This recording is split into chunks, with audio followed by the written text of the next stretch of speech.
এই যে সুন্দর করে যে মেয়েটি মেকওভার করে দাঁড়িয়ে রয়েছে, সেই মেয়েটি হলো নন্দিতা। নন্দিতাদের গ্রামে আগেও আমি সাজাতে গেছিলাম, বাঁকুড়াতে।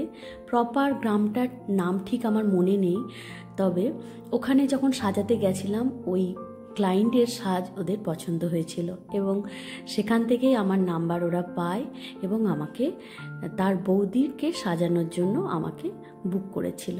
আর আজকের আমাদের ব্রাইড হলো রত্না। রত্নার যেটা ইচ্ছে ছিল সেটা আমরা আগেই জেনে নিয়েছি। তোমরা প্রত্যেকেই জানো, আমরা প্রত্যেক ব্রাইডকেই জিজ্ঞাসা করে থাকি যে তার কীরকম সাজ বা তাদের শ্বশুরবাড়ির মানুষজন তারা কীরকম সাজ পছন্দ করেন, সেটা সম্পূর্ণভাবে আমি জেনে নিই। তারপর আমরা মেকওভার করতে শুরু করি।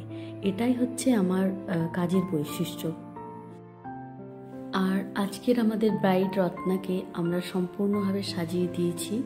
ওর পছন্দ মতো আমি সমস্তটাই করেছি, কলকা, হেয়ারস্টাইল সমস্তটা করার পর আমরা চলে এসেছি একদম ফাইনাল লুকে। হেয়ারস্টাইল হয়ে গেছে মোটামুটি।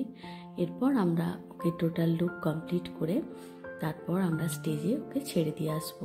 ব্যাস এইটুকুই ছিল আজকের আমাদের মেকওভার। আমরা রত্নাকে সাজিয়ে দিয়েছি, তোমরা একটু দেখে সকলেই জানিও। আর আজকের আমাদের ব্রাইড ভীষণ শান্তশিষ্ট, একেবারে তোমরা দেখলেই বুঝতে পারবে।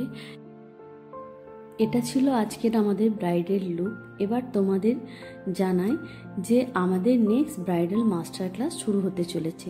তোমরা যারা মনে করছো এই ক্লাসে জয়েন করবে, তারা অবশ্যই স্ক্রিনে দেওয়া নাম্বারে কল বা হোয়াটসঅ্যাপ করে তোমরা জেনে নিও। আমি পুরো ডিটেলসটা দিয়ে দেবো তোমাদেরকে। সঙ্গে থেকে সবাই সাথে আবার পরে দেখা হবে নেক্সট কোনো ভিডিওতে।